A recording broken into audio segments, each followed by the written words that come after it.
Hi guys, welcome back to another video and welcome back to my spare room. Now this video's a special video for me, so I've hit 10k subscribers. Well actually, hit 11,464 subscribers. Well, it's a 10k Q&A. So put out on my Instagram, put on my Twitter for you guys to ask me the questions that you want to know. So without further ado, let's get straight into this. So Jack Evans asks, how did you meet Spencer and Hashtag? So I didn't know Spencer, I knew Seb. So me, Seb, Dan Brown, Phil Martin and John Dawson all went to Northampton University. And I was in my third year, Seb was in his first year, where we played football together. So we played football together for a year. Then after that we were in touch-ish. We mainly saw each other actually when we played golf. Seb, very good golfer, me, very average golfer. But the uni boys used to get together and play golf, so I used to see Seb every now and again when we used to play golf. First time I met Spencer was actually at Seb's wedding. So I went to the evening do and yeah, said hello to Spencer. Been about 30 seconds worth of a conversation just because he was brother of Seb. So I thought I'd introduce myself and said hello. And then yeah, Seb called and said, do you want to come down and have a, I think it was a training session. Yeah, the first session was the volley challenge. So do you want to come down, be part of this? Sold me the hashtag dream, which I didn't really understand at the time. I met Spencer properly for the first time at the volley challenge day. Yeah, and that was it really. So El Capitano's got involved and he said, would you rather swap shirt numbers with Jacko or spend a night in solitary confinement with him? Well, that number 1 shirt is mine. I'm not giving it up. So when I first joined, I had number 13 on for a couple of games because Dan Fazy still had number 1. Then when he officially left completely to go to LA, that number 1 became available. So I had it. I'm not letting go of it. So I'm going to spend the night in solitary confinement with Jacko. I'll be alright, I'm sure. So at Savage James the Best on Instagram asks, what is your best save for hashtag? Depends what your class is best, because are you talking about the save itself or in the circumstances that the save is made? I think there's two different things that we need to think about here. So in terms of the circumstance of save, I've made a good save against GB Def when it was 3-all, 1-on-1, down to my left. To take a bit of a heavy touch from the centre forward, very, very good centre forward. Bit of a heavy touch, come out, blocked it, smothered it, got it. We then went on to win that game 4-3, so that save was a big save. And also the save against Palmer's, we were winning last few minutes, cross, I think it was free kick actually, free kick came in, back post, header, it was there to my right, caught it, held on to it, we went on to win that game as well. So those two saves, I think they're both good saves, don't get me wrong, but also in the context of the save, we also went on to win those games, so very important. I enjoyed those saves. In terms of the actual save itself, my best saves seem to come in the training videos. Scott Pollock and the latest free kick challenge, great free kick, it's up there onto my top right hand corner, it's actually hit my thumb, it really hurt. I'll tell you that, it really hurt, it actually injured my thumb, I blew up and yeah, got a swollen thumb off the back of it, but I like that save. And also, the save that's in the picture from Alex Dagnovsky, which was the save on one of the Academy Series videos. It was the one we were down at West Ham training session. Manjdog puts in a great cross, Alex Dagnovsky heads it down, ball bounces, and it's my top hand that just gets a little tip onto it and puts it over the bar. I thought that was a good save, I enjoyed that. I felt really sorry for Alex, actually. He's a very, very good footballer. But I made a couple of really good saves against him and he went out on that episode, so sorry Alex. I'm sure it'll come around. I mean, he's doing well for the academy. I'm sure he'll make an appearance for the full hashtag team soon. So Markus F. Beckman over Instagram asks, what is your day job? First of all, Markus does a lot of my thumbnails, he does a lot of my in-video graphics. I really like them, so thank you very much Markus for doing all those bits. Make sure you go check out his Instagram, check out his Twitter as well. What is my day job? I'm a project manager for a large leisure management operator. We run a lot of gyms, swimming pools, leisure centres, sports halls, football pitches, spas, trampoline parks, run a lot of these different facilities. We're a charitable social enterprise, which means we're not public, we're not private, we sit in that middle. So we're trying to do good for the community as well. So yeah, project manager. So at George Hughesy 26 on Twitter asks, have you ever played in different position, or have you always been a goalkeeper? So I played out, first of all. I think it got to under 9s, I think I was, when I first started to play in goal properly for the team that I was playing for. Then I played in goal all the way through to when I was 17, 18. When it got to about that age group, I actually decided to take a year out for playing in goal. Decided just going to go and enjoy myself, run around at outfield for a bit.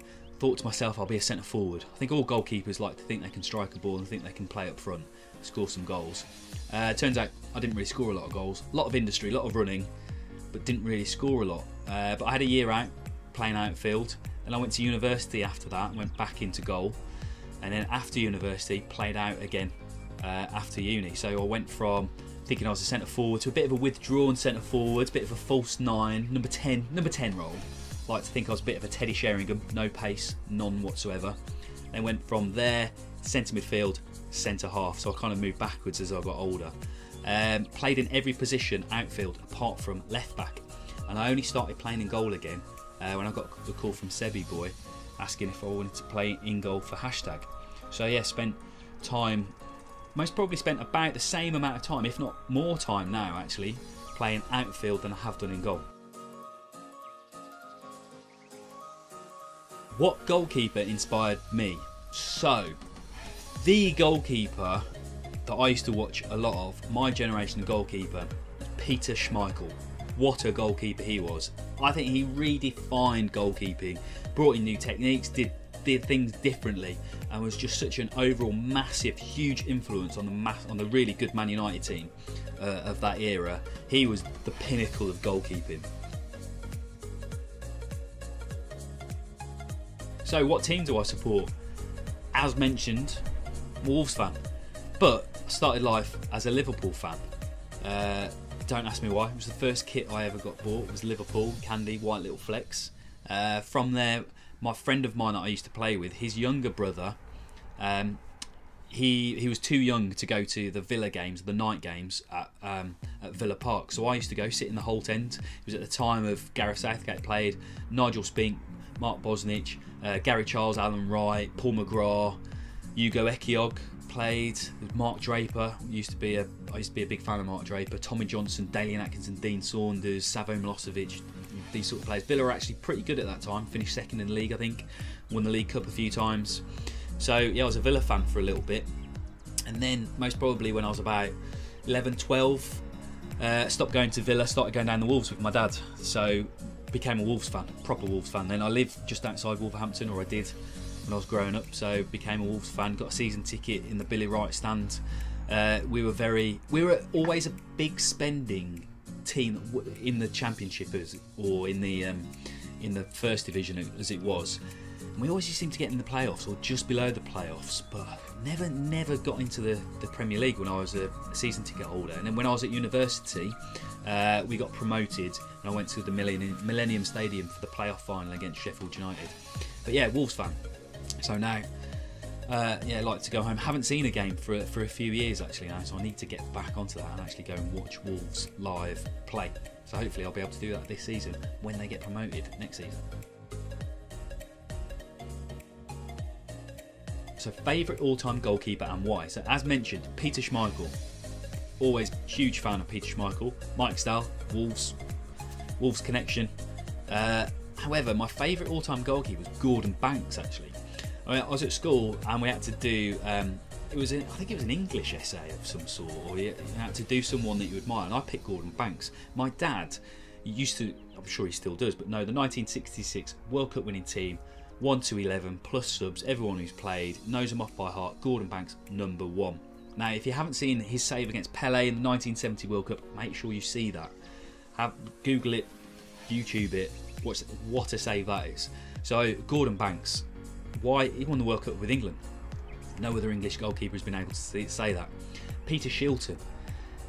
Peter Shilton, I used to look up a lot about Peter Shilton actually when I was young. I used to have a few books and videos like Peter Shilton's goalkeeping schools as well. So used to watch him. He's, you know, how many caps? I think he got 125 caps for England. David Seaman, used to like David Seaman, bit of a steady Eddie David. I've never actually seen him make a mistake. Getting into now Peter Schmeichel then, and now big fan of Lloris actually, Hugo Lloris. David De Gea is an obvious choice, but yeah, Hugo Lloris and Manuel Neuer, big fan of those guys. But favourite all time, Gordon Banks. This is a great question from Burnsy fans. How do you deal with nerves before or during a big game? What's your advice for helping improving a goalkeeper's mentality? I think this is something that I really used to struggle with when I was growing up, when I was a youngster, when I used to play in goal. I think there's a few things that have stuck in my head as I've got older. First of all, I started to read more about it. I tried to understand more around, I mean, sports psychology is a massive term, but reading guys like Dan Abrahams is very good. Go seek him out on Twitter, especially. Does some different bits. Tom Bates is another one. Try and read bits that he does. Bill Beswick is another guy who used to work with the England national team as well. So I started reading what these guys think and how your brain works in terms of performance feedback and what your brain takes hold of and what you can do in order to change some of the ways that you think about things. So I started reading more about it, and the one thing that really stuck with me is that, first of all, you're going to make mistakes, and it's how do you use those mistakes in order to become better and use them as a learning opportunity rather than something to beat you over the head with. So there was that, and then the second thing around that, so that's around being fixed and growth mentality bit. The other thing really was around what to do if you make a mistake during a game. And I think it was Bill Beswick, one of the points that he made actually was around parking the mistake. So you make you've got to play in the moment. So everything that happens at that particular moment, and it can't let it affect what you do next. So what I used to do a lot of make a mistake, and then mistake would be compounded, and you'd end up going down this downward spiral of performance where you made one mistake and suddenly you're terrible. There's no point you being on the pitch. So it's about parking that mistake, going, I've made a mistake, leave it, move it to one side. I'm going to park it so it's still in there so I can deal with it later in order to get better. However, at this point, I'm just going to ignore it, forget about it, and I'm just going to get on with playing my game. Don't get me wrong, still something I'm really trying to work on. Still something I'm still reading a lot about as well, which really helps. But just that, really, be in a positive state of mind. Another good thing about being part of YouTube is that I clip a lot of my saves. So before I play, I watch certain saves that I've made, and it's a good thing about having them is that you can watch them, and when you watch them you go, do you know what, I've made some good saves there, and that just helps with being in a positive frame of mind a lot of time. So yeah, a few things there try and do in order to cope with nerves and improving mentality.